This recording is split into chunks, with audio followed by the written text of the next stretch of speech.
pianist and broadcaster.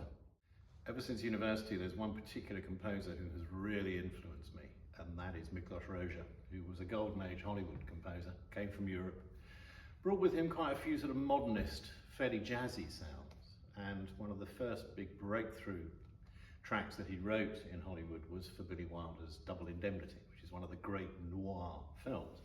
And to me, it's got a noir feel in the sound.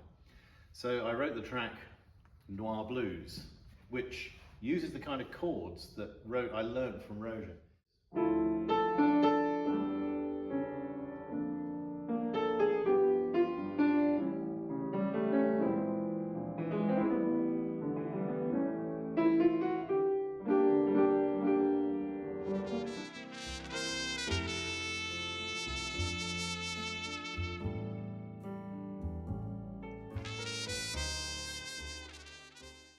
This particular track, Southern Rails, came out of that love of that feel for the Western and for the big open spaces, but also the music of Randy Newman, and particularly Randy Newman scoring Pixar, because there is something about Newman that he brings a kind of timeless Americanism to Pixar, but there's also great big melodies, and the melodies are so memorable. So I tried to do the same thing.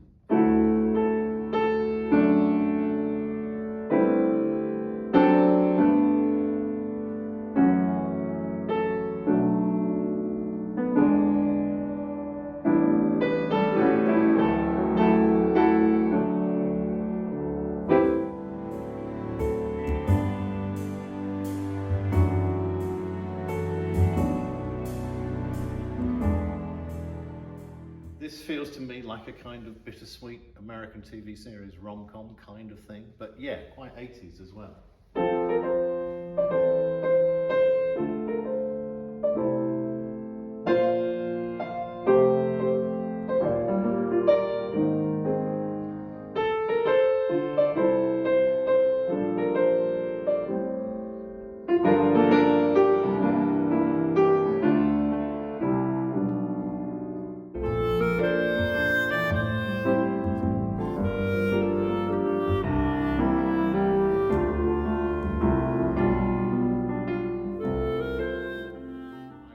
Keen to try out my chops writing underscore.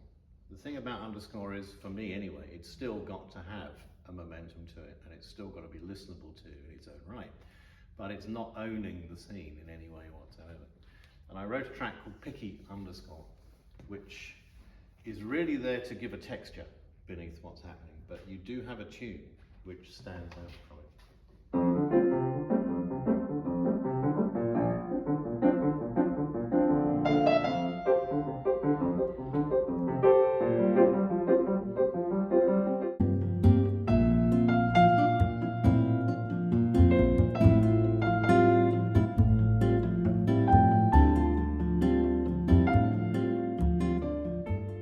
So thank you so much, Neil. So to conclude, this is an album of themes and some underscore and a chase sequence.